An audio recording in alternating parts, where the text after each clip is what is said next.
कृष्ण को चक्रव्यूह में लाने की ताकत केवल मुकेश में ही है। तो वो जो 2100 रुपये वाली बात बोल रहे हैं ना, ये जो लालच है हमारे मन में, तो बहुत सारे सक्षम लोग आपके पास आते हैं कि इस योजना में हमारे को डलवाओ, नहीं डलवाओगे तो फिर देखते हैं, अगली बार आएगा तो देखते हैं। ये मुगलों के परिवार की झगड़े किस बात के थे? अब आप मुगलों पे चले जाओगे। मैं आऊंगा ना, लालच के झगड़े थे ना, तो अभी भी है। आप वो मैं कह रहा हूँ उस युग में भी थे, वो राम और रावण वाले युग में भी थे, कृष्ण जी वाले युग में भी थे, उसके बाद भी थे, आज भी हैं। तो, मैं बड़ा मजेदार उदाहरण दे रहा हूँ। एक तो आप आज सुंदर इतना लग रहे हो कि मेरा मन कर रहा है कि इंटरव्यू करने की जगह मैं आपसे प्रवचन करवा लूं।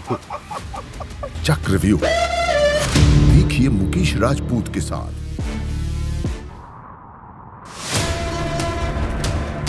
सत्ता के प्रभाव से विपक्ष के वार तक समझेंगे राजनीति का हर दांव पेच।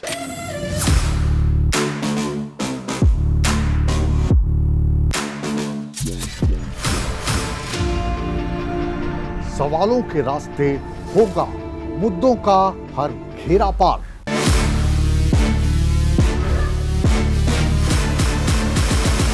चक्रव्यूह देखिए मुकेश राजपूत के साथ। नमस्कार, आप देख रहे हैं न्यूज़ 18 नेटवर्क। ये है चक्रव्यूह और चक्रव्यूह के सवालों के घेरे में आज हैं आपके जाने पहचाने हरियाणा के कैबिनेट मंत्री किशन बेदी जी, जो आज काफ़ी अरसे के बाद चक्रव्यूह के सवालों के घेरे में आए हैं। बहुत बहुत स्वागत है आपका न्यूज़ 18 पर और चक्रव्यूह में। मुकेश जी, मैं तो विशेष तौर से आपका आभारी हूँ न्यूज़ 18 की सभी टीम का, और आभारी हूँ उन सभी न्यूज़ 18 से जुड़े हुए सभी दर्शकों का जी, जिन तक आप देश और दुनिया की ताज़ा तरीन सभी सूचनाएं भेजने का काम करते हैं। और बहुत लंबे अरसे के बाद अपन फिर चक्रव्यूह में, बिल्कुल बिल्कुल मुझे याद है। और कृष्ण को चक्रव्यूह में लाने की ताकत केवल मुकेश में ही है। नहीं, कृष्ण जो है वो तो जो चक्रव्यूह में फंसे हैं उनको बाहर लाने की वो रखते हैं, लेकिन पत्रकार के तौर पर, क्योंकि मैं पत्रकार हूं और आप मंत्री हो, तो जो जनता के सवाल हैं वो आप तक पहुंचे, उनका समाधान निकले, हमारी हमेशा यही कोशिश रहती है। नहीं, जनता के सवाल हैं या आपके सवाल हैं? हाँ, मेरे जो सवाल हैं वो जनता के ही सवाल हैं। सवाल जनता के हैं, बता रहे आप? हाँ, पूछूंगा मैं। तो सवाल ये है कि इस वक्त आप कौन कौन से विभाग हैं जिनको देख रहे हैं और प्राथमिकताएं क्या हैं आपकी? देखिए, मैं मुख्यमंत्री नायब सिंह सैनी जी के नेतृत्व में जो हमारी सरकार चल रही है उसमें सेवा department, social justice and empowerment for SC and BC, और उसके साथ साथ हॉस्पिटलिटी और आर्किटेक्चर डिपार्टमेंट, 4 विभाग मैं देख रहा हूँ जी। और सभी की अपनी प्राथमिकताएं हैं। अब सेवा डिपार्टमेंट इतना बड़ा है कि लगभग 51% आबादी को हम सीधा डायरेक्ट देखते हैं, जिसमें हमारे लगभग 21 से 22 लाख 60 साल से आयु के ज़्यादा के बुजुर्ग हैं, लगभग 9 लाख के आसपास हमारी विधवा बहनें हैं, लगभग 1.25 लाख हमारे दिव्यांगजन हैं, उसके बाद कैंसर पीड़ित, थैलेसीमिया पीड़ित, एसिड पीड़ित और 21 प्रकार की बीमारियों से ग्रस्त उन कमज़ोर, लाचार, बेबस लोगों को हम प्रति महीने आर्थिक सहायता देने का काम करते हैं। उसके साथ बोने हैं, किन्नर हैं, बहुत से ऐसे जो लोग सुन नहीं सकते, बोल नहीं सकते, बेसहारा बच्चे हैं जिनके माँ बाप दोनों चले गए या जिनके बाप चले गए, उन सभी लोगों को प्रति महीने हम 3200 रुपये से लेकर, और उससे ऊपर जो तेजाब पीड़ित हैं उनकी अलग अलग कैटेगरी है, कैंसर पीड़ित की भी अलग अलग कैटेगरी। अच्छा लग रहा है ये जिन लोगों का आप तो उनको हम 3200 रुपये महीना, और लगभग 36 लाख लोगों को, 36 लाख से ज़्यादा लोगों को हर महीने हरियाणा सरकार के मंत्री के तौर पर 10 तारीख को मेरे लोकप्रिय मुख्यमंत्री, सौम्य मुख्यमंत्री, बटन दबाकर DBT के माध्यम से उन गरीब के अकाउंट तक भेजने का हम काम करते हैं, ताकि उनको भी कोई ना कोई सहारा, एक भरोसा सरकार पे रहे और उनकी छोटी छोटी ज़रूरतें वो पूरा कर सकें। इसके साथ साथ हमने इस पिछले चुनाव के अंदर वादा किया था कि मेरी बहनों की आर्थिक स्थिति ठीक हो और उनके एम्पावरमेंट के लिए, उनके सशक्तिकरण के लिए, उनकी छोटी छोटी ज़रूरतें हैं बहनों की, उनके लिए लाडो लक्ष्मी योजना 2100 रुपये महीना देने की बात थी, आज 10.5 लाख से ज़्यादा बहनें इसमें जुड़ चुकी हैं। और पहली बार हमने एक ऐसा यूनिक एक्सपेरिमेंट किया है। पहले आप किसी भी स्कीम का लाभ लेने के लिए आप कार्यालय में जाते, सरकारी कार्यालय में जाते, सरकारी बाबुओं के पास जाते थे, CSC सेंटर में जाते थे। हमने ये तय किया, हमने एक अपनी ऐप डेवलप की, एक ऐसी ऐप डेवलप की जिसको घर बैठ के बहन स्वयं स्मार्टफोन पर उसको अपलोड कर सकती हैं। अब वो बहन सक्षम नहीं है, बेटा कर सकता है, बेटी कर सकती है, उसके हस्बैंड कर सकते हैं, पड़ोसी कर सकते हैं, परंतु सरकारी फार्म कोई नहीं भरना, दफ्तर में नहीं जाना। और आप जब अपनी ऐप को अपलोड करोगे, वो आपकी ऐप पे ही, आपका मोबाइल ही बता देगा कि आपका फार्म सही जमा हो गया है और नेक्स्ट मंथ से आपके खाते में 2100 रुपये आने शुरू हो जाएंगे। किसी की गारंटी, किसी से पूछने की जरूरत नहीं है। बिल्कुल, ये जिन लोगों का आप जिक्र कर रहे हैं, जिस वर्ग का आप जिक्र कर रहे हैं, जाहिर है कि ऊपर वाले ने आपको एक बहुत अच्छी अपॉर्चुनिटी दी है कि निम्न वर्ग की, गरीब की, विधवाओं की, किन्नरों की, शेड्यूल कास्ट के लोगों की जो समस्याएं हैं वो आप सुलझा पाएँ। ऐप की आप बात कर रहे हैं, तो मेरा सवाल ये है कि क्या हरियाणा में साक्षरता दर अभी उस लेवल पे पहुंच चुकी है कि लोग ऐप का उपयोग करके वो काम करवाएं? क्योंकि मैं आपकी बात पहले आपने पोर्टल वगैरह किए थे, उसमें वो खुलते ही नहीं थे। हमें इस प्रकार की जानकारियां थी। किसी वर्ग विशेष का नाम लेना, हमारे अधिकारी भी, कर्मचारी भी, जब गरीब आदमी उन कार्यालयों में डिस्ट्रिक्ट हेडक्वार्टर पे 40-45 किलोमीटर जाए, अफसर ना मिले, फार्म नहीं मिला, फार्म में करेक्शन ठीक करनी है, फिर कह दिया चलो अगले हफ्ते आना, बहुत लंबा प्रोसेस था। CSC सेंटरों की कोई शिकायतें आ रही थी, छोटे छोटे काम के लिए भी वो रकम ज़्यादा ले रहे थे, ऐसी जानकारी हमारे पास आ रही थी। तो वो ऐप इसलिए डेवलप की कि किसी को सरकारी फार्म लेने के लिए किसी की जरूरत ना पड़े। नहीं, मैं कह रहा हूँ कि बहुत अच्छी पहल है, लेकिन मतलब उस चल रही है अच्छे से। मैं वहीं आ रहा हूँ ना जी। हमने क्या ऑप्शन दिया कि एक एप्लीकेशन को अपलोड करने के लिए स्वयं सक्षम है बहन भर ले, बेटी, बेटा, देवर, पड़ोसी, मित्र, प्यार, कोई भी उसको, उसी की स्वयं की जानकारियां तो अपलोड करनी है उसने, उसकी पारिवारिक जानकारियां ही तो अपलोड करनी है।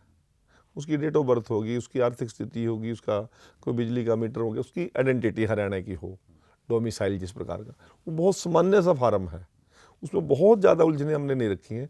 और उसका लाभ ये हुआ कि आज 11 लाख के आसपास मैंने अपने आप को स्वयं अपलोड किया है और उसका 7 किस्तें उनके अकाउंट में जा भी रही हैं। इसी से मिलता जुलता मेरा सवाल है, एक आम नागरिक को जो समस्याएं आ रही हैं, ये इतने सारे जो पहचान पत्र हो गए हैं, कहाँ पे कौन सा वैलिड होगा। अभी पिछले दिनों की बात है, मुझे अपने बेटे की वेरिफिकेशन करवानी थी, तो उन्होंने हमें तो लगता है कि जो आधार कार्ड सरकार ने बना के दिया है यही सर्वोपरि है, लेकिन उसमें आधार कार्ड नहीं चलेगा।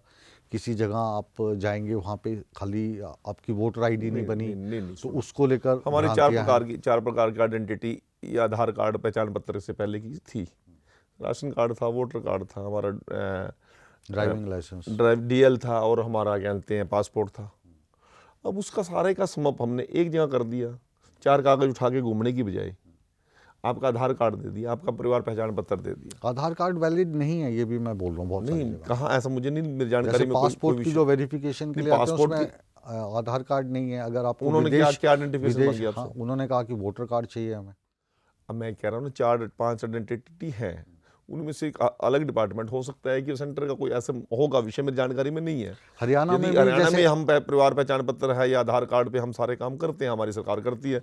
जब आप दुनिया से आप कंपैरिजन करना जा रहे हो, आज के दिन के अंदर, आज चांद पे सबसे पहले कौन पहुंचा? भारत पहुंच रहा है। नील हमारी ही सैटेलाइट पहुंच गई ना चांद पे सबसे पहले। मैं कह रहा हूँ कि हमारी जो चांद की जो परिक्रमा थी वो बहुत से लोगों ने पूरी कर ली। आज हम भी काबिल हो गए ना, जिसको जो हमारे देश के बारे में क्या चर्चा थी लोगों की, ये तो साधु संतों का देश है, ये तो आदिवासियों का देश है।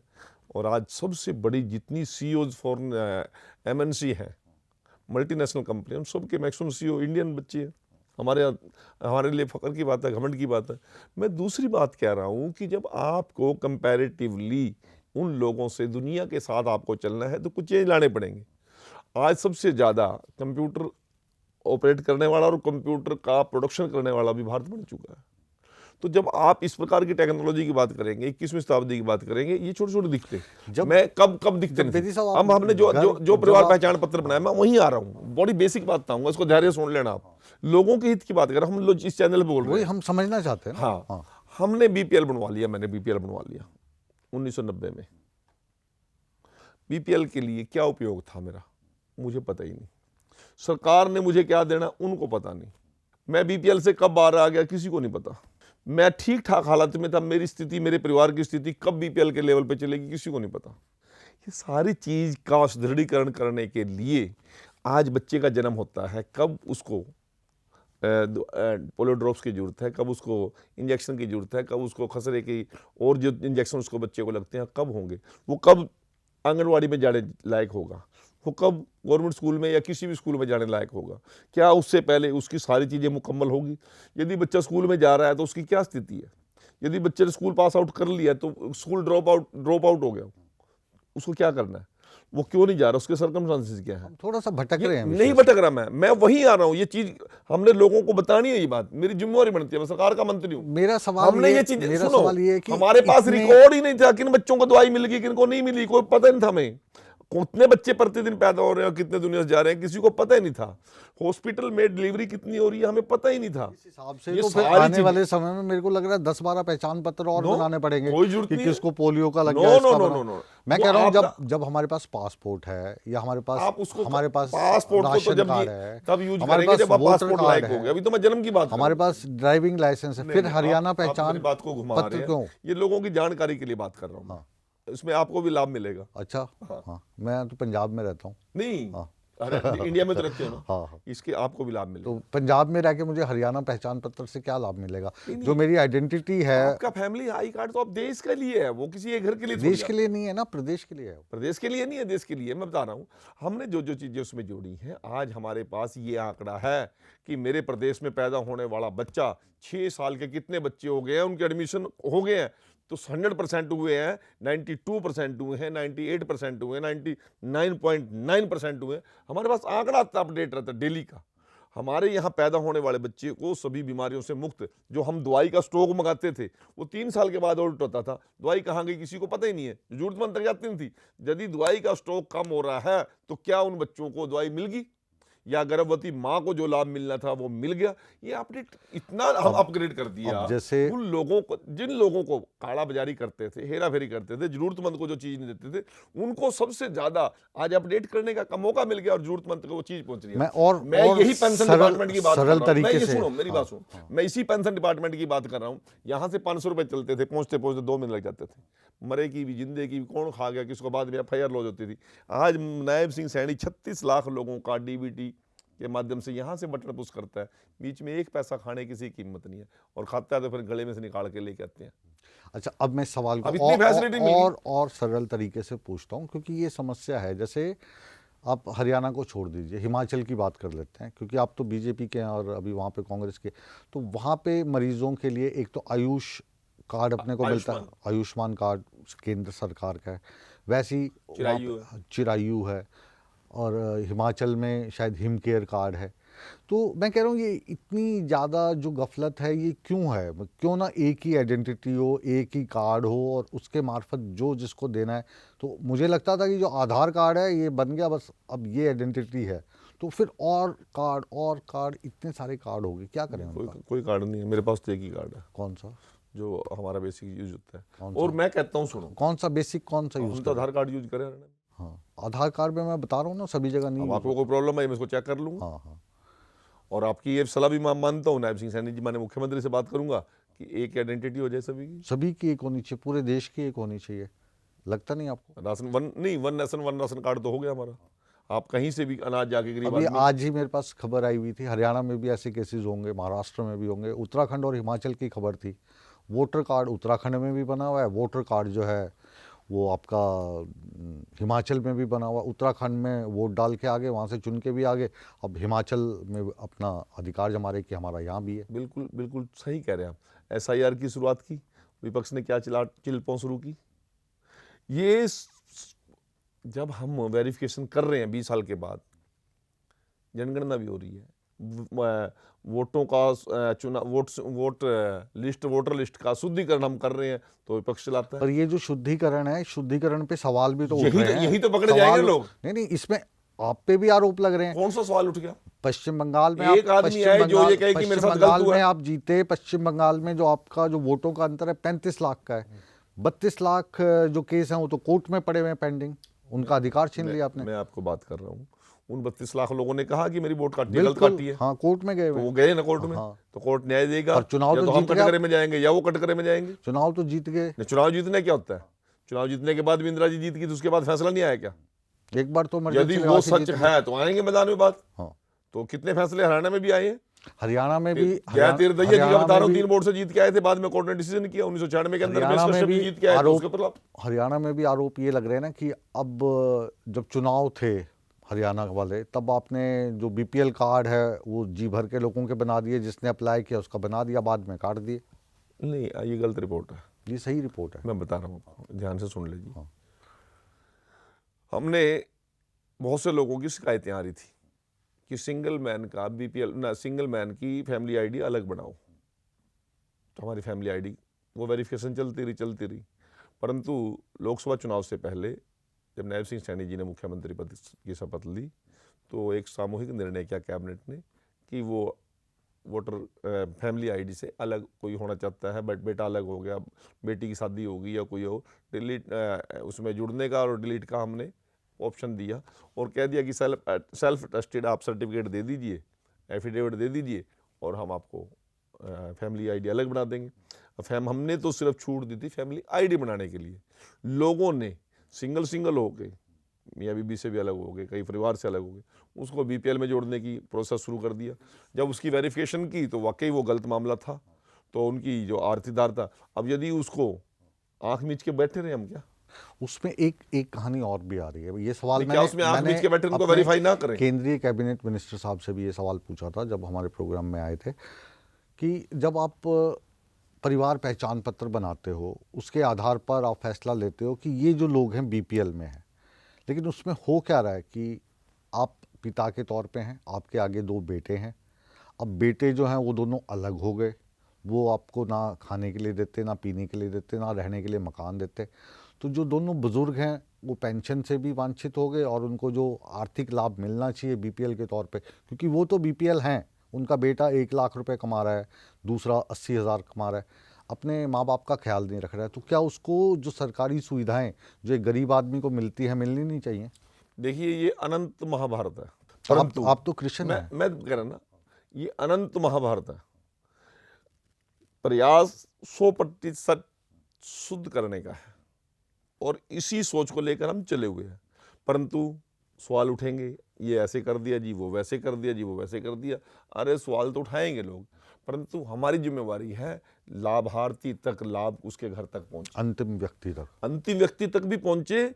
और पहले लाभार्थी सरकार के दफ्तर में आके लाभ की भीख मांगता था, आज हमने लाभार्थी को ढूंढ के लाभ दिए। 3 बातें मैं कह के अपनी बातों खत्म करूंगा।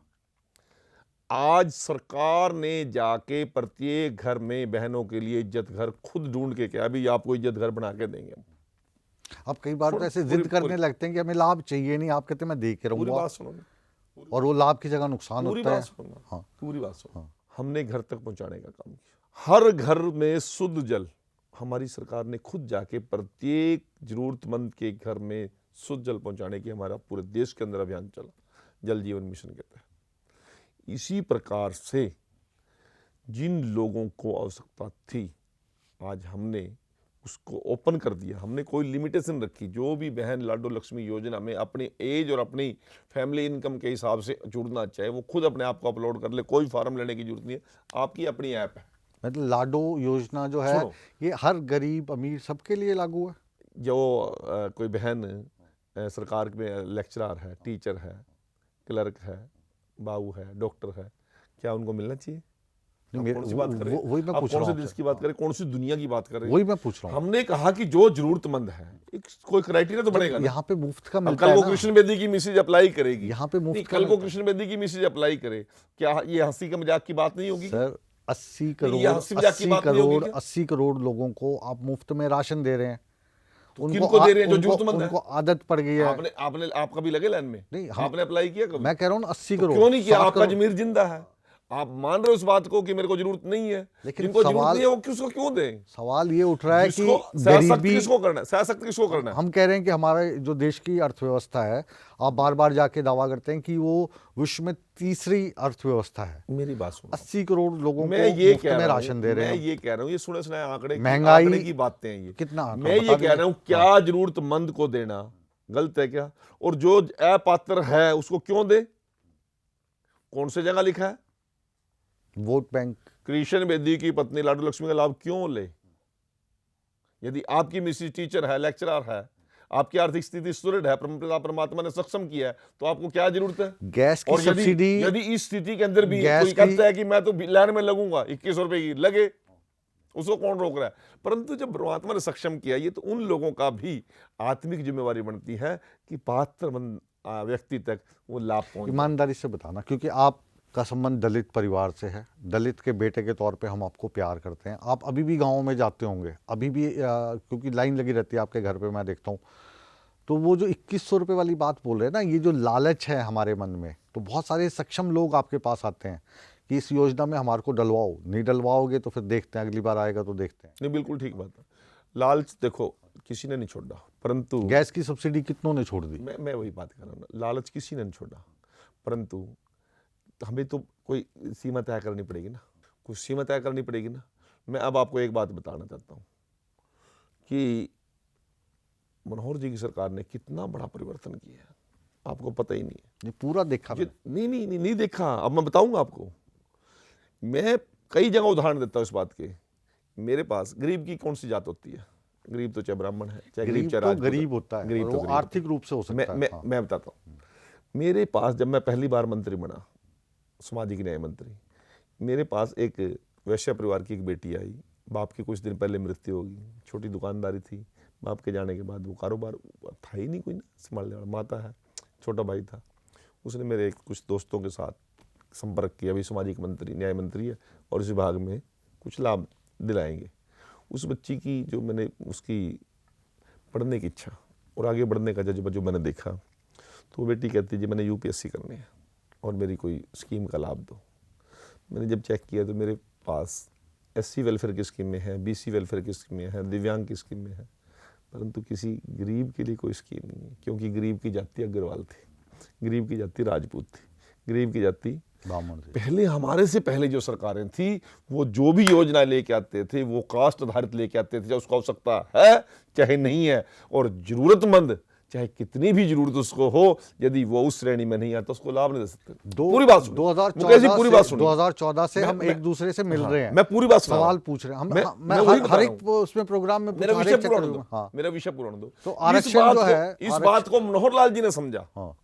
और मनोहर लाल जी ने कितना बड़ा फैसला लिया, आपको शायद जब मैं बताऊंगा तभी पता लगेगा, ध्यान में भी नहीं आएगी। बहुत से लोगों, हमारे साथ के मंत्रियों को भी कई बार, और कई बार सामान्य लोगों को भी, और कई बार बहुत जो लोग मैनेजमेंट करने वाले उनको भी ध्यान में रहती है चीजें। मनोहर लाल जी ने क्या निर्णय किया?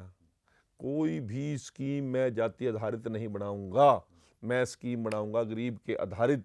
आज 1,80,000 रुपये का जो बीपीएल किसी भी जाति का व्यक्ति है, किसी भी धर्म का व्यक्ति है, उसको उन्हीं सभी स्कीमों का लाभ मिलेगा जो एक गरीब आदमी को मिलता है। हमने वो कितना बड़ा एक यूनिक टर्न लेके आए हैं। आज प्रत्येक, हम भी लाचार हो जाते थे, आ जाता था कोई ना कोई ठाकुर भाई, लेकिन अभी भी जैसे हम आज आपसे हम 1,80,000 से नीचे सवाल मैं कह यदि रहा हूं, देश में करें तो बीपीएल की अपर लाइन 1,20,000 और हमारी 1,80,000। बिल्कुल, बहुत अच्छी खुशी की बात है। और मनोहर लाल खट्टर साहब से इससे बड़ा ये कोई जो काम नहीं हो सवालात हैं हमने पूछे और ये सारी स्कीम्स उन्होंने हमें समझाई।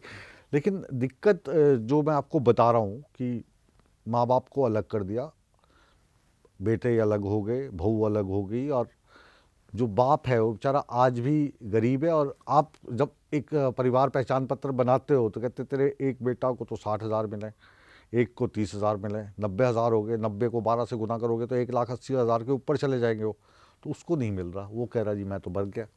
मैं आपकी बात को बिल्कुल मान रहा हूँ। ये मुगलों के परिवार के झगड़े किस बात के थे? हमारे जब हमारे लोग राज करते थे, किस चीज के झगड़े थे? किस चीज का झगड़े थे? अब आप मुगलों पे चले जाओगे। मैं आऊंगा ना, हाँ। मैं किस चीज का झगड़े और सवाल पूछूंगा तो नहीं, फिर मैं आप किस चीज का झगड़े थे? फिर पूरा आप नेहरू पे चले जाओगे। यही नहीं, मैं कुछ नहीं कह रहा, मैं सामान्य बात कर रहा हूँ, मैं किसी के ऊपर आरोप और प्रत्यारोप नहीं कर रहा, मैं एक कालखंड की बात कर रहा हूँ। झगड़े किस चीज के थे? लालच के ही थे ना, लालच के झगड़े थे ना। वो अभी भी है। आप वो मैं कह रहा हूँ उस युग में भी थे, वो राम और रावण वाले युग में भी थे, कृष्ण जी वाले युग में भी थे, उसके बाद भी थे, आज भी हैं। एक तो मैं बड़ा मजेदार उदाहरण दे रहा हूँ। नरवाना में मुझे एक आप जैसा कोई व्यक्ति मिला। एक तो आप आज सुंदर इतना लग रहे हो कि मेरा मन कर रहा है कि इंटरव्यू करने की जगह मैं आपसे प्रवचन करवा लूं। सुनो मेरी बात, मुझे कहता है ये आपका भगत है, आपका परम मित्र है। मैंने कहा हाँ। पर उसने वही सवाल किया, इसकी आर्थिक स्थिति बड़ी खराब है। मैं मजाक में कोई बात कह दी, मैंने कहा भी सुनो, कृष्ण जी को कितना जानते हो आप? कहते बहुत जानते हैं। कृष्ण बेदी? नहीं, भगवान जी। अच्छा। श्री कृष्ण जी को तो कहते बहुत जानते हैं।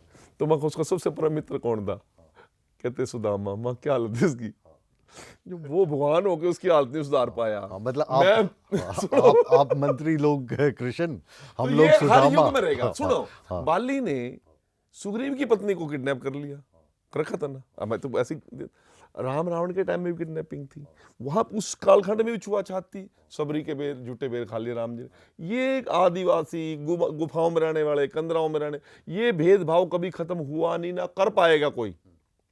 ये तो जीवन है, चलेगा। परंतु मैं एक बात कहता हूं, मेरे पार्ट पे मैं जितना किसी का कर सकूं वो मैंने अपनी जिम्मेवारी निभानी चाहिए। और यदि जो इस जिम्मेवारी से जो भागता है वो फिर पाप का अधिकारी है। चलो अब थोड़ा सा राजनीति पे आते हैं। ये जो कृष्ण बेदी जी मेरे समक्ष बैठे हैं, कैबिनेट में मंत्री हैं, संगठन में महामंत्री हैं, एक जिम्मेदारी और आपको दे दी 9 जिलों की, वो क्या है? महामंत्री के तौर पे हमारा बंटवारा किया हमने। हाँ। 9 जिले, सभी तीनों महामंत्रियों को। एक तीसरी और जिम्मेदारी भी मिली अभी है। मैं नहीं, वो पहले से ही हूँ, मैं एससी मोर्चा का प्रभारी एससी भी हूँ। मोर्चा के। तो भारतीय जनता पार्टी में आजकल कर्मठ कार्यकर्ताओं की कमी है या कुछ आपकी ट्यूनिंग ज़्यादा अच्छी हो गई है? नायब सिंह नहीं, सैनी नहीं, ऐसा नहीं है। साथ के साथ? देखो सुनो मेरी बात। मैं आपको एक बात बड़े गजब की बताता हूँ। यहाँ पे ऐसा कुछ नहीं होता कि किसी का कोई कर्मठ कार्यकर्ता की बात है, ये बात है। अब क्या हुआ, जैसे हम सरकार में आए, उससे पहले मैं महामंत्री था, ठीक है, सरकार में आ गए, विधायक हो गए, सरकार में आ गए, तो मैंने तुरंत ये बात कही। परंतु ऊपर से ये तय हुआ कि प्रदेश अध्यक्ष जी की जो टीम है, जब रद्दोबदल करेंगे फिर सारी का करेंगे। राष्ट्रीय अध्यक्ष जी की टीम के बाद प्रदेश में कोई चेंज करने की बात आएगी, प्रदेश में कोई चेंज करने की बात आएगी, महामंत्री बदलने, उपाध्यक्ष बदलने, जो भी माने मोहनलाल बडोली जी चेंज करेंगे, वो फिर सभी के लिए करेंगे। एक पोस्ट आज खाली करके किसी आदमी को लेके आना, फिर वो कार्यकाल का मामला कुछ ऐसा आया, तो वो एक अंडरस्टैंडिंग थी। अभी क्या सिचुएशन है जो अपने मोहनलाल? मेरी बात पूरी नहीं होने देते आप। अच्छा, कर दो। तो उस नाते महामंत्री की जिम्मेवारी निभा रहा हूं मैं। तो ये मोर्चे के प्रभारी की जो जिम्मेवारी थी वो उससे पहले की है। वो अभी कोई नई नियुक्तियां नहीं कर रहे हैं हम, कोई भी, सिर्फ संगठनात्मक काम को चला रहे हैं। जैसे ही ऊपर से कोई तय होगा, अब सब यदि कोई चेंज होगा, महामंत्रियों में चेंज होगा, टीम में बडोली जी की टीम में चेंज होगा, नीचे जिलों में चेंज होगा, कहीं भी जो चेंज होगा उसमें बेदी जी का चेंज हो जाएगा। ऐसा कुछ नहीं है। पहले आप लोग कहते थे कि जो हवाई चप्पल वाला है उसको हम हवाई जहाज की यात्रा कराएंगे। आजकल जो हवाई यात्रा कर रहे थे उनको आप कह रहे हो कि साइकिल से आया जाया करो। तो देश काल और परिस्थितियों के अनुसार सभी चीज़ें देखनी पड़ती हैं। अब युद्ध काल में तो युद्ध की बात करेंगे। अभी 10 दिन पहले, 15 दिन पहले गेहूं का सीजन था। किसान के पास भी समय नहीं था, व्यापारी के पास भी समय नहीं था, मजदूर के पास समय नहीं था। सभी को लालच था मेरी फसल मंडी में पहुंच जाए, उस तुल जाए, उसकी पेमेंट आ जाए। किसान को लालच था कि मेरे जो भूसा है वो इकट्ठा हो जाए, उसको कूप बन जाए या स्टोर में चला जाए। गरीब को भी ये लालच था कि मेरे को भी आज सीजन है काम करने। बीमार आदमी भी ज़्यादा पूरे घंटे नहीं काम करता, कम घंटे काम करता ही है सीजन में। एक हालात होते हैं। कुछ टाइम पहले चुनाव था, मान लो प्रदेश का, पिछले साल मान लो, तो उस समय उस तरह का माहौल था। अब जैसा माहौल है, देश के प्रधानमंत्री जी वही अपील कर रहे हैं। इस बार युद्ध जो है वो चल रहा है, 28 फरवरी से शुरू हुआ था, लेकिन हमारे देश में ना तो तेल की कीमतें बढ़ी, ना कोई किराया बढ़ा, ना दूध के दाम बढ़े। उसकी वजह आपकी दरिया दिली थी या ये जो 5 राज्यों में चुनाव होने हैं ये मजबूरी? मैं अब 1 नेशन 1 इलेक्शन किसने कहा? हम नहीं कहा ना। हमारे से पहले तो किसी ने सोचा भी नहीं बात ये। यदि ये मजबूरी और अलग चीज़ है, हालात अलग चीज़ है। मैं आपको बड़े बड़े दिल के साथ ये बात सुनने के लिए मैं कह रहा हूँ आपको। यदि आपको ये लगता है कि मोदी जी ने तो चुनाव के बाद एक मजाक कर लिया, आप जैसे व्यक्ति को भी यदि ये बात लगे तो कौन सा मजाक? भी ये रेट बढ़ाने की बात कह दी, हवाई चप्पल वालों को हवाई जहाज से कह दिया कम यात्रा करें, साइकिल पे चले, तो क्या देश के प्रधानमंत्री ने के ऊपर इन लोगों का विश्वास नहीं है क्या? आप जैसा जिम्मेवार आदमी तो देश की दुनिया की बिल्कुल परिस्थिति समझते हैं। विश्वास है, और शायद वही विश्वास है कि जो प्रधानमंत्री हैं नरेंद्र मोदी और केंद्र की जो सरकार है वो तीसरी बार बनी है, हरियाणा में जो सरकार है वो तीसरी बार बनी है, तो जनता नहीं बनाई है ना, तो जनता पे आपको विश्वास है ही है ना। जनता को विश्वास भी कायम रखना हमारी जिम्मेवारी है। अपने परिवार को यदि आज मेरे पास कोई आवश्यकता के अनुसार कोई समस्या है तो क्या बेटों से बात ना करूं, पुत्र वधू से बात ना करूं, अपने भाइयों से बात ना करूं, किससे करूं?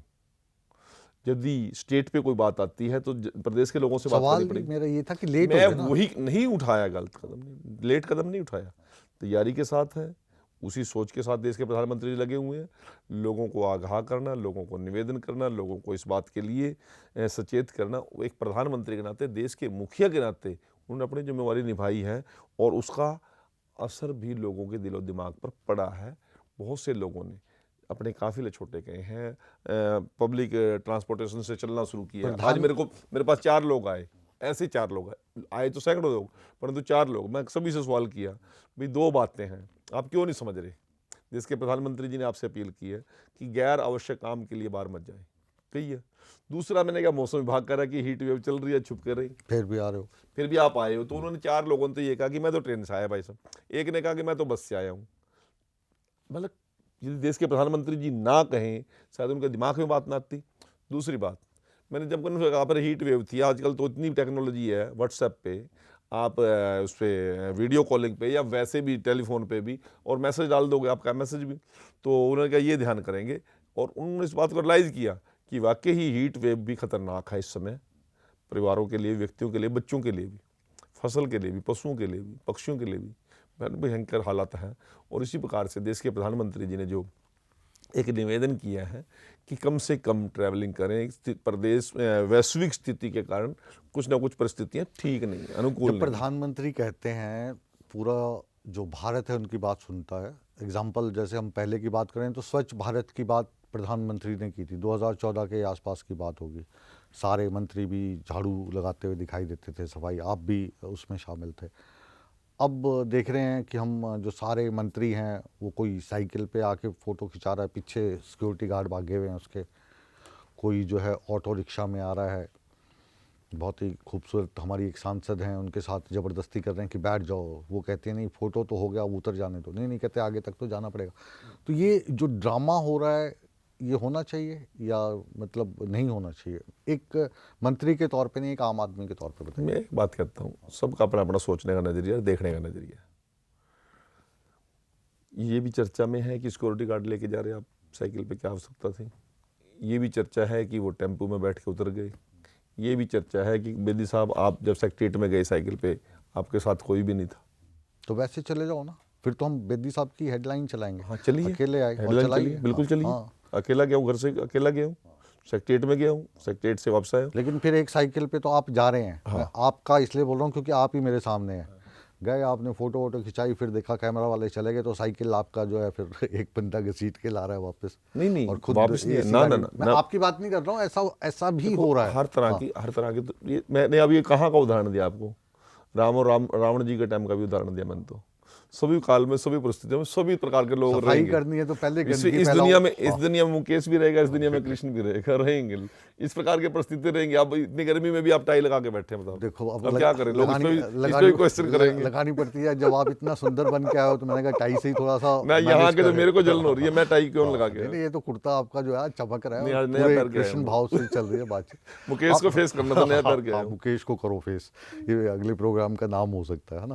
हाँ, तो ये अभी जो परिस्थितियां चल रही हैं, युद्ध का माहौल है पूरी दुनिया में, जो आर्थिक संकट है भारत में ही नहीं पूरी दुनिया में देखने को मिल रहा है। जो मैं बात कर रहा था कि हमारे प्रधानमंत्री ने लेट कर दी, तो आप अगर यूरोप की बात करें, अमेरिका की बात करें, ऑस्ट्रेलिया की बात करें, तो वहाँ पे जो तेल के दाम हैं पहले ही 1.5 गुना हो चुके हैं। वहाँ पे जो बाकी चीज़ों के दाम हैं, हमारे को ये झटका लगा है इलेक्शंस के बाद, बंगाल इलेक्शन और ये जो तमिलनाडु के इलेक्शन थे, या 1.5 गुना तो अब भी नहीं किया हमने। नहीं वहाँ पे हो चुका था। नहीं, हमने तो 1.5 गुना अभी तक भी नहीं किया। अपना नहीं किया तो उससे जो हमारे रुपए की वैल्यू है वो लगातार गिरती गई। नहीं, 96 रुपये समथिंग का पहुँच गया। नहीं, ऐसा कुछ नहीं है, उसकी वजह से नहीं है, और कारण भी है, मैं आपको बताता हूँ। आज मैं सुबह अखबार पढ़ रहा था, रसिया के head of the country Putin ji और चाइना के हेड ऑफ द कंट्री, उनकी कोई आज मीटिंग, कल या परसों कोई उनकी मीटिंग हुई है, शायद वो चाइना गए हैं, रसिया के प्राइम मिनिस्टर बिल्कुल गए, ट्रम्प अमेरिका गए हैं और रशियन फिर वहाँ पहुँच गए हैं, और चाइना के पहुँच गए। तो हमसे इकोनॉमिक बहुत बड़ी है चाइना की, संसाधन भी बड़े हैं, देश भी बड़ा है। उन्होंने भी इस वैश्विक संकट के कारण आज चिंता जाहिर कर रखी है। स्थितियाँ वहाँ भी अनुकूल नहीं है, उनका भी एक्सपोर्ट पे और प्रोडक्शन पे, वो मैं पढ़ रहा था, जितना पढ़ रहा था उसमें वहाँ पर भी इस प्रकार का संकट आया है। तो पूरी दुनिया आज बहुत छोटा सा हो गया सिस्टम, एक दूसरे बिना किसी का काम चलेगा ही नहीं।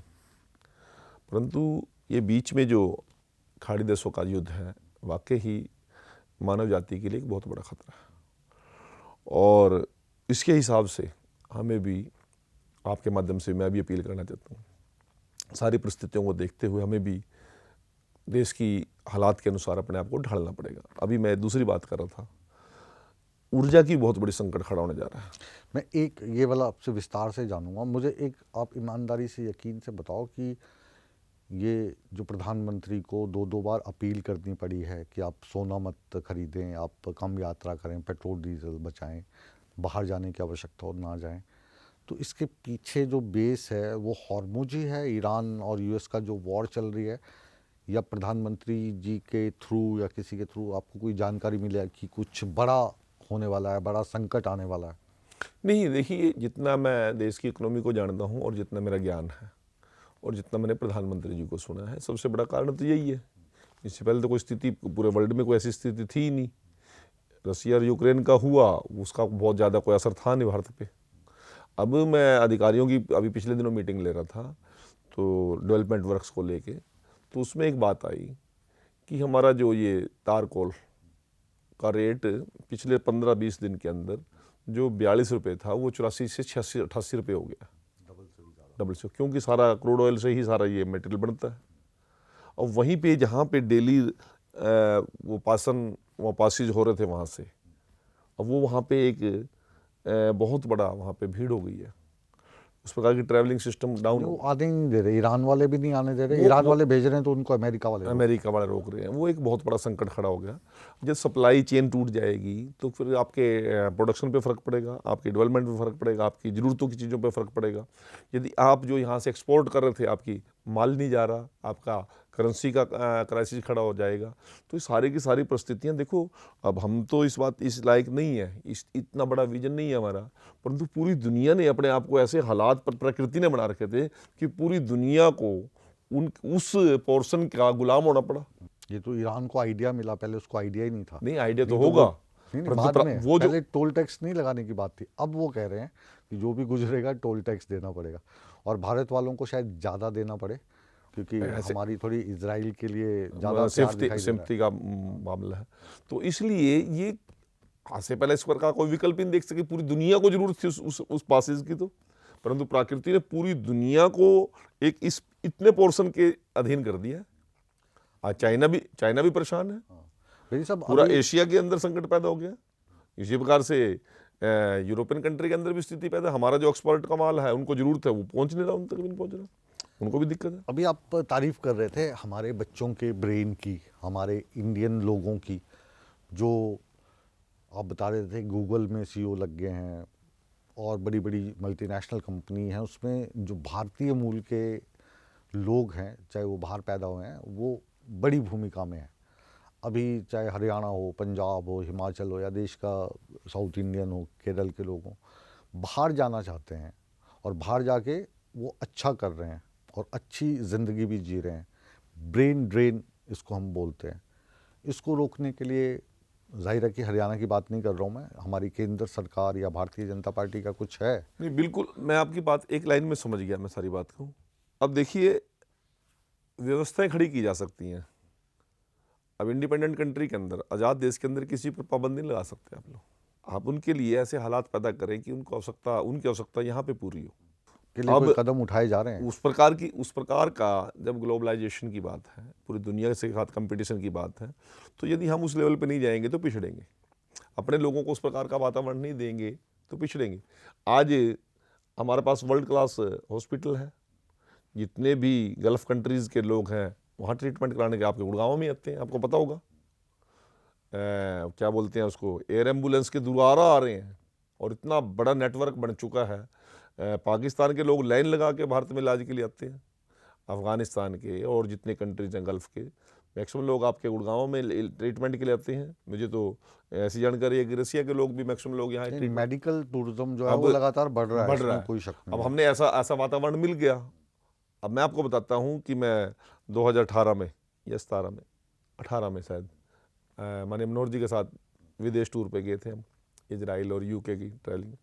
जितनी भी मीटिंग उस समय मुख्यमंत्री जी के साथ उन लोगों ने की या पहले से तय थी, दिल्ली की बजाय लोग गुड़गांव की चर्चा करते थे, क्योंकि दुनिया भर की मल्टीनेशनल कंपनी को जो एनवायरनमेंट गुड़गांव में मिला है, और सबसे ज़्यादा वो एस्टेब्लिश पूरी दुनिया की, इंडिया में जो भी मल्टीनेशनल कंपनी उनके हेडक्वार्टर आपके गुड़गांव में, ऐसा माहौल मिल गया उनको।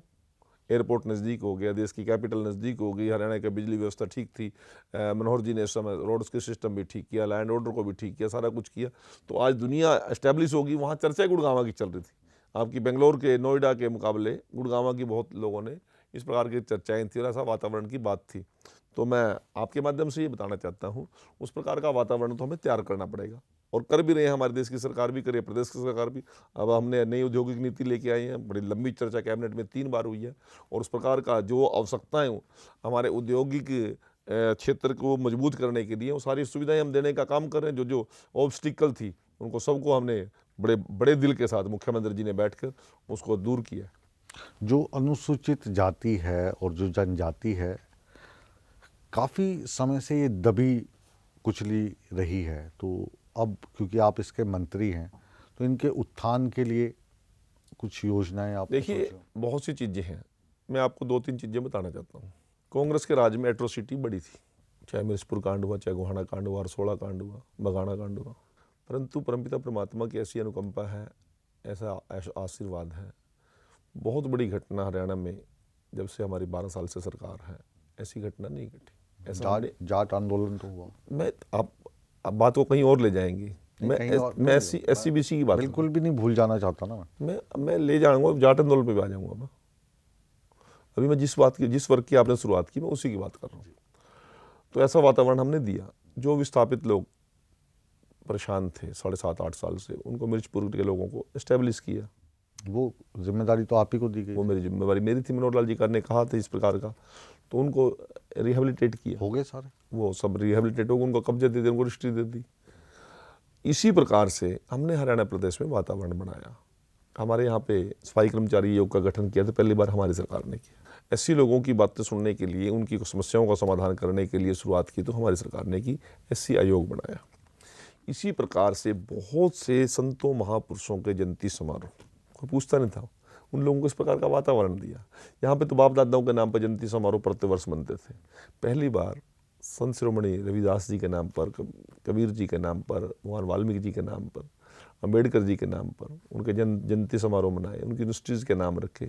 उन लोगों को भी ये लगे कि ये हमारा ही प्रदेश है, हमारी बातें सुनी जाती हैं। इस प्रकार का वातावरण तैयार किया, और उसका लाभ क्या मिला? आज सौहार्दपूर्ण माहौल के अंदर देखो घटनाएं घटेंगी, कुछ ना कुछ छोटा मोटा कोई ना कोई अपने तरीके से राजनीति को उसको स्वरूप देगा, परंतु सबसे बढ़िया वातावरण जो जाति के नाम पर जो यहाँ पर दंगे होते थे, उनको शांत करने का हमने प्रयास किया, और उन लोगों के जख्मों पर मरहम लगाकर एक ऐसा वातावरण दिया कि आज भगवान वाल्मीकि जी के नाम पर यूनिवर्सिटी है, संत शिरोमणि रविदास जी के नाम पर मेडिकल कॉलेज है, विश्वकर्मा जी के नाम पर यूनिवर्सिटी है, मुख्यमंत्री जी का आवास का नाम है संत कबीर कुटीर।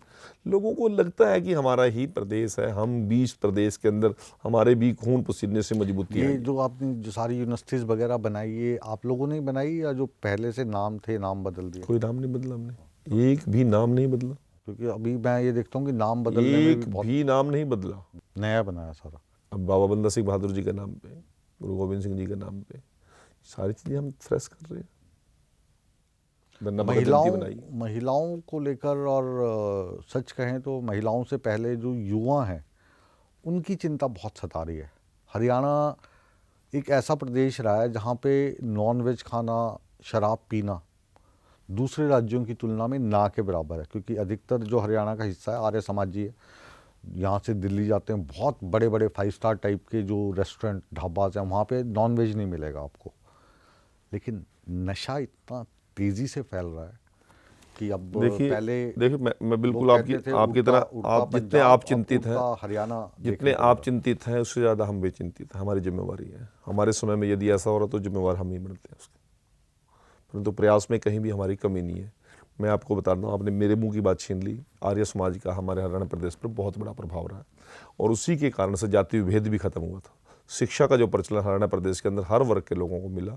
गुरुकुल पद्धति के अनुसार, जो आज से 100 साल पहले इतनी सरकारी स्कूल की व्यवस्था ही नहीं थी, ना अंग्रेजों के टाइम अंग्रेजी शिक्षा हमारे लोग लेना चाहते थे, तो खूब हमारे दयानंद सरस्वती जी का, स्वामी विवेकानंद जी का बड़ा प्रभाव रहा इस क्षेत्र पे। गुरुकुल बहुत यहाँ पे अच्छी तरह से आज भी रनिंग में है और इसी प्रकार से, परंतु देश काल और परिस्थितियाँ बदली। आज केवल हरियाणा हरियाणा नहीं रहा है। यदि आप दिल्ली के आसपास का एरिया NCR हो गए हम। दिल्ली के आसपास का एरिया देखेंगे आप, पूरा का पूरा विदेशी भी और देश के अन्य प्रांतों के लोगों ने भी आकर उसमें मजबूती प्रदान करने का काम किया। परंतु जब कोई साथ कहीं से आता है, वो अपनी सारी चीज़ें साथ लेके आता है, सारी चीज़ें साथ लेके आता है। अब इसी प्रकार से वो गुण भी लेके आएगा, वो गुण भी लेके आएगा। जब मुगल आए तो अपनी वो चीज़ें लेके आए, वो जब अंग्रेज आए तो वो फिर अपनी हाँ, चीज़ें अब लेके जो गुरुग्राम है वो हरियाणियों का थोड़ी ना रह गया, वो तो ग्लोबल विलेज बन गया। हरियाणवी ढूंढने पड़ते हैं अब हाँ तो। हाँ। अब जैसे कहते हैं कनाडा में जाके अंग्रेज ढूंढने पड़ रहे हैं लोगों को, सारा अपने सिख भाइयों ने, अपने पंजाबी भाइयों ने, हरियाणा पंजाब के लोगों ने पूरा कब्जा कर लिया। तो ये अपने, और वो जो अपने तरीके की संस्कृति लेके गए वहाँ पे, वो अपने तरीके का खान पान लेके गए, अपने तरीके का पहनावा लेके गए। तो सारी स्थितियाँ ये आज दुनिया बहुत छोटी हो गई है, इसका प्रभाव हरियाणा पे पड़ना स्वाभाविक था। परंतु सारा हरियाणा का हिमाचल से बॉर्डर लगता है, आपका उत्तराखंड से बॉर्डर लगता है, जमुना का एरिया आपका उत्तर प्रदेश से बॉर्डर लगता है, और आपका 4-5 जिले तो पूरे पंजाब ही, हम Punjab, we are the part of the Punjab. एक काल्पनिक सवाल मैं आपसे नहीं, पूछने इसी प्रकार से हमारा दिल्ली और राजस्थान का मामला आ गया। तो कहीं ना कहीं उस प्रकार की चीज़ें जो इस काम में, इस धंधे में लगे हुए लोग हैं, वो अपने काम में उनका प्रयास है, परंतु हम अपने प्रयास में लगे हुए हैं कि उसको कैसे रोकना है। सभी प्रकार की डायरेक्ट ताकत हमने पुलिस विभाग को दी। नशा और तस्करी, नशा करवाने वाले, नशा बेचने वाले लोगों पर पहले बड़ा लंबा चौड़ा प्रोसेस था उनको अरेस्ट करने के लिए, उन पर हाथ डालने के लिए, परंतु हमने 5 स्टेटों की एक ऐसी जॉइंट एसटीएफ अमित शाह जी के नेतृत्व में यहाँ पर बनी और उसका रिजल्ट भी आया। आज हमने हुक्का संस्कृति और धुएं वाले गानों पर, हथियार लहराने वाले गानों पर हमने भी प्रतिबंध लगाया, उनको कंडम किया, समाज ने भी कंडम किया। इस प्रकार के उस पे तो कहते हैं, जैसे दलजीत दोसांझ हैं, बहुत बड़े सिंगर हैं, उनको कहा कि आप ये गाने वाने मत गाया करो शराब शुरू के, तो कहते मेरे गाना गाने से क्या होता, आप ठेके बंद करवा दो। ठेके तो जिस दिन आप बंद करवाते हैं आपकी अर्थव्यवस्था चरमरा उठती है। अब दिलजीत ने ये बात कही कि मेरे गाने से क्या फ़र्क पड़ता है। आज जितने भी डॉक्टर्स हैं, मेडिकल्स के लोग जुड़े हुए हैं, बच्चा गर्भ में भी, हमारे तो ग्रंथ बोलते हैं, किताबें बोलती हैं कि अभिमन्यु पेट में था तो उसकी माता द्रौपदी वह सुनते सुनते सो गई, तो बच्चा भी सो गया, तो वह अभिमन्यु वो चक्रव्यूह घुसना तो पता लग गया आज उसको, आप भी उसी चक्रव्यूह उसी में चक्रव्यूह में। तो अब उनको, भाई को ये नहीं पता कि आप लोगों के उस पीढ़ी के आप हीरो लगते हो उनको, और मेरे हीरो का ऐसा हेयर स्टाइल है, मेरे हीरो का ऐसा चश्मा है, मेरे हीरो की जेब में ऐसा पेन है, मेरा हीरो टाई लगा के है, तो क्यों नहीं रीस करेगा। प्रभाव कोमल दिमाग पे प्रभाव पड़ता है। एक मैं काल्पनिक सवाल पूछ रहा हूँ, और यदि एक जिम्मेवार आदमी यदि इस प्रकार के बयान दे के किसी जिम्मेवारी से बचना चाहता है, ऐसा नहीं बयान देना चाहिए। इस चक्रव्यूह का, क्योंकि काफ़ी सालों के बाद आप आए हो, मैं आखिरी काल्पनिक सवाल पूछना चाहता हूँ। एक फिल्म आई थी नायक, देखी थी आपने? अनिल कपूर की। पत्रकार था, फिर एक दिन का सीएम बना देते हैं उनको, सीएम साहब। हम ये कल्पना करते हैं कि एक दिन मोदी साहब बहुत खुश हो जाएं और कहें कि एक दिन के प्रधानमंत्री आप, तो उस एक दिन में कौन कौन सी तब्दीलियां आप करना चाहोगे ये कल्पना देश में और हरियाणा नहीं करनी। हरियाणा में ये कल्पना नहीं करनी। नहीं करोगे? कल्पना ही नहीं करनी। तो चलो, आप एज ए नागरिक, मैं आपको एक कार्यकर्ता के नाते एक बात कह रहा हूँ। एक जिम्मेवारी के साथ एक बात कहता हूँ, बहुत अच्छी परिस्थिति में देश के प्रधानमंत्री के हाथों में देश है। जिस प्रकार की आज वैश्विक संकट है, यदि इतना मजबूत नेतृत्व ना होता तो शायद परिस्थितियाँ और बिगड़ सकती थी। हमने तो उस समय लॉकडाउन भी बड़ा लेट लगाया था। आज परिस्थितियाँ काफ़ी हम लोगों को समझने की आवश्यकता है। वैश्विक संकट के साथ साथ हम भी प्रभावित हैं, चाइना प्रभावित है, रसिया, पूरा दुनिया प्रभावित है। आज हम तो यही दुआ करते हैं परमपिता परमात्मा उनका उत्तम स्वास्थ्य और दीर्घायु हो। मोदी जी के हाथों में केवल भारत सुरक्षित नहीं है, पूरा इंटरनेशनल पर्सनैलिटी है मोदी जी, और इंटरनेशनल पर्सनैलिटी होने के नाते उसी प्रकार के निर्णय मजबूती के साथ देश को आज यहाँ स्थिति में लेके आए। यही देश था, हम इस काल पे मार के बात करते थे, आप भी हम भी करते थे। आज सारी दुनिया मुट्ठी में। आज हर एक के हाथ में मोबाइल दे दिया, 300 रुपये का खर्चा। हाँ, ट्रेन में चढ़ना डर लगता था, हाँ।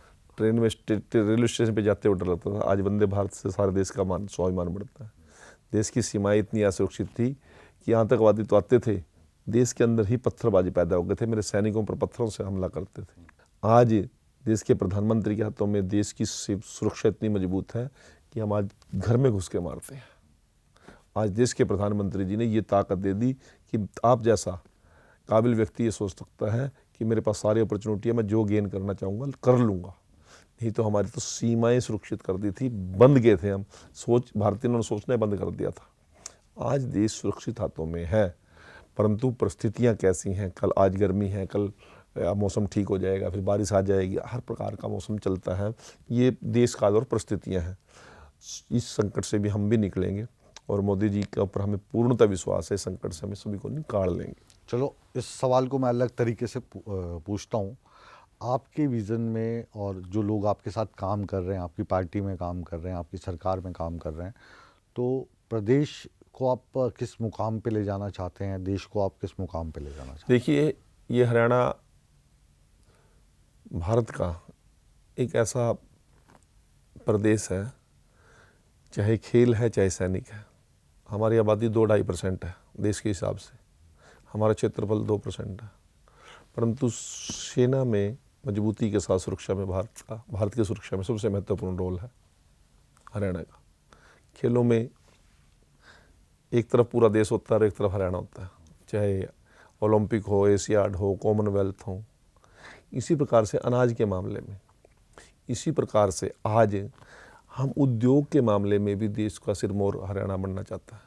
हम उस ओर बढ़ रहे हैं, क्योंकि युवाओं को रोजगार देने के लिए भी परिस्थितियां पैदा करनी पड़ेंगी। आज ज़मीन का टुकड़े कम हुए हैं, खेत की जोत कम हुई है हमारी, और ज़मीन में बहुत ज़्यादा पानी भी नहीं बचा है। और जिस वातावरण में हमारा प्रदेश परिस्थिति है, तो आज हमें कुछ चीज़ों की तरफ बढ़ना पड़ेगा। दुनिया के साथ मुकाबला आपके पास मंच है, देश का सबसे बड़ा नेटवर्क है, हरियाणा में ही नहीं पूरे देश में इस वक्त आप देखे जा रहे हो, विदेशों में देखे जा रहे हो। तो जो दर्शक आपको इस वक्त देख रहे हैं, उनको क्या मैं ये कहता हूँ, हमने निर्णय लिया है शिक्षा, चिकित्सा और सुरक्षा।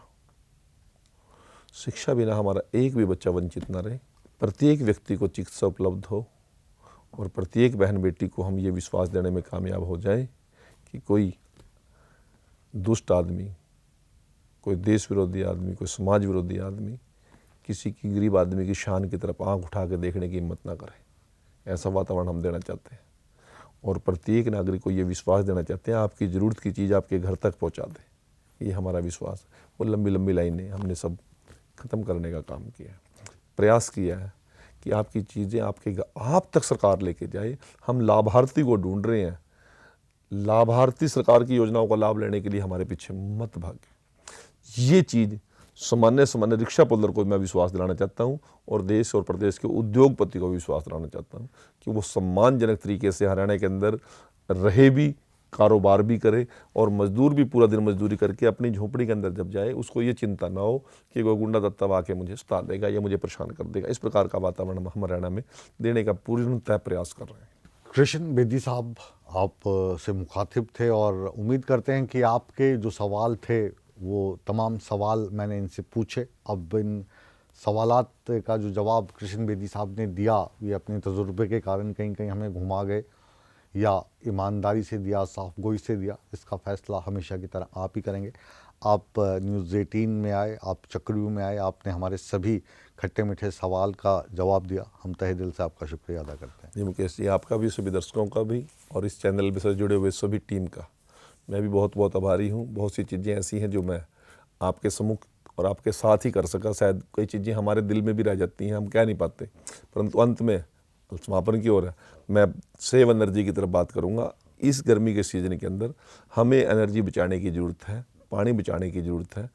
बिजली का जितना कम से कम उपयोग कर सके परिस्थिति के अनुसार, उस प्रकार हमें करना चाहिए। जी, तो इसी संदेश के साथ चक्रव्यूह को अब यहीं पर विराम देते हैं। लेकिन आप कहीं मत जाइए, बने रहिए हमारे साथ, क्योंकि नेटवर्क 18 पर खबरों का सिलसिला हमेशा की तरह बदस्तूर जारी है। बने रहे हमारे साथ।